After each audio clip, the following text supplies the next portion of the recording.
দ্বাদশ শ্রেণীর শিক্ষাবিজ্ঞানের WBH এর চতুর্থ ইন্টার স্কুল টেস্ট বা পেজ F6 F7 থেকে এসিকিউ বা অতি সংক্ষিপ্ত প্রশ্নের উত্তরগুলো দেখে নাও।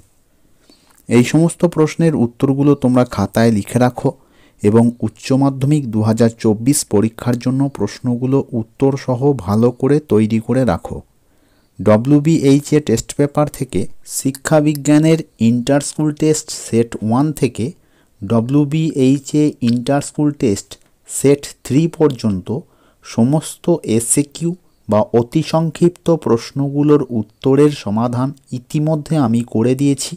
তোমরা 3টি ইন্টার স্কুল টেস্টের উত্তর সমাধানের ভিডিওগুলো এই ভিডিওর ডেসক্রিপশন বক্স থেকে পেয়ে যাবে। ভিডিওগুলো দেখে নিও। যারা চ্যানেলটিকে এখনও সাবস্ক্রাইব করনি তারা এখনই চ্যানেলটিকে সাবস্ক্রাইব করে রাখো। শিক্ষাবিজ্ঞানের এবং অন্যান্য বিষয়ের উত্তরসহ টেস্ট পেপার সমাধানের ভিডিওগুলো সঠিক সময়ে পাওয়ার জন্য নোটিফিকেশন বেল অল করে রাখো। ভিডিওটি বন্ধুদের মধ্যে অবশ্যই শেয়ার করে দিও। টেস্ট পেপার থেকে যে কোনো বিষয়ের কোনো প্রশ্নের উত্তর করতে অসুবিধা হলে তোমরা কমেন্ট বক্সে লিখে জানাও। আর পরবর্তী ভিডিওটিতে টেস্ট পেপার থেকে কোন বিষয়ের উত্তরের সমাধান করে দিতে হবে তাও কমেন্ট করে জানাও।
যদি এই সমস্ত উত্তরগুলো থেকে তোমরা উপকৃত হয়ে থাকো তাহলে ভিডিওটিতে একটা লাইক করে দিও, ভিডিওটি শেয়ার করে দিও আর চ্যানেলটিকে এখনই সাবস্ক্রাইব করে চ্যানেলটির পাশে থাকো।